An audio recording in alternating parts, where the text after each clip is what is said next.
समस्त देशवासियों को प्रातः वंदन और सभी को नमन।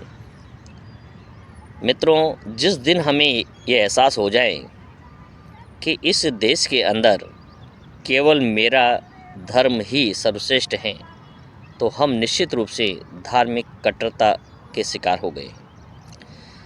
जिस दिन हमें ऐसा लगने लगे कि केवल मेरी जाति के लोग ही श्रेष्ठ हैं और बाकी के समस्त लोग निकृष्ट हैं या निम्न हैं, तो हम निश्चित रूप से जातिवाद के शिकार हो चुके हैं। यदि हमें ऐसा लगे कि केवल मेरे विचार ही श्रेष्ठ हैं और दूसरों के विचार सुनने योग्य नहीं हैं, तो निश्चित रूप से आप आत्ममुग्ध हैं। यदि आपको ऐसा लगता है कि आपका वर्ग या आपकी जाति, आपका धर्म, आपके धर्म ग्रंथ ही दुनिया में सर्वश्रेष्ठ हैं, तो निश्चित रूप से आप बहुत बड़ी गलतफहमी के शिकार हैं। भारतीय एक सहिष्णुता की संस्कृति है। यहाँ समस्त लोगों को अपनी बात रखने, अपना विचार प्रकट करने की पूर्ण आज़ादी है। हमें किसी की बातों को सुनने से पहले उसे नकारना नहीं चाहिए, तुलनात्मक रूप से उसका अध्ययन करना चाहिए। जितना हमें इस देश के अंदर रहने और जीने की आज़ादी है, उतनी ही आज़ादी उस सामने वाले व्यक्ति की भी है जिससे हम नफ़रत करते हैं। भारतीय संस्कृति नफ़रत के अंदर कोई भी नामो निशान नहीं है, लेकिन कुछ लोगों ने स्वार्थ के कारण इसे जाति, धर्म, रंग और क्षेत्र के आधार पर विभाजित करके इतने छोटे टुकड़ों में कर दिया है कि आज सरकार को किसी के धार्मिक उत्सव को मनाने के लिए भी, उसकी सुरक्षा के लिए भी पुलिस की तैनाती करनी पड़ती है, सुरक्षा प्रदान करनी पड़ती है। जबकि ये देश वसुधैव कुटुंबकम का देश है, जहाँ पर सभी लोग साथ साथ मिलकर सभी त्यौहार मनाते आए हैं।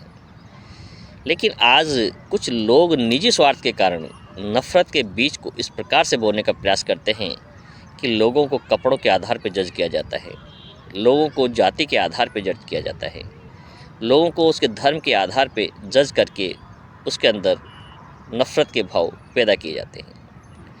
यदि हम ऐसा ही चलता रहा तो आने वाला समय दूर नहीं जिस देश के अंदर इतनी अराजकता हो जाएगी कि व्यक्ति को व्यक्ति के साथ बैठने से डर लगने लगेगा।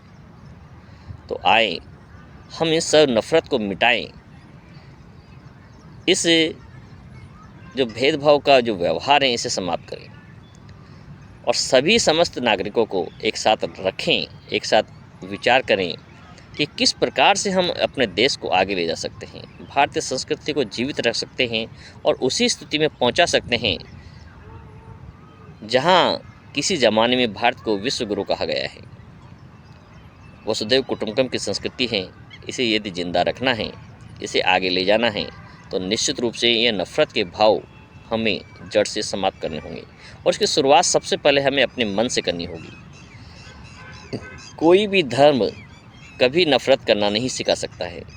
सबकी अलग अलग संस्कृति है, अलग अलग विचार हैं और उन्हें मानने और अपनाने की पूर्ण आज़ादी है।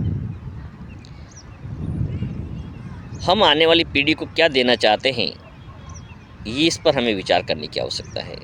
यदि हम इसी प्रकार से बढ़ते रहे तो वो समय दूर नहीं जो पिछड़ते पिछड़ते पिछड़ते एक दिन इस संस्कृति ही समाप्त हो जाएगी। तो आए हम सब एक साथ मिलकर देश के विकास, राष्ट्र के निर्माण के बारे में सोचें।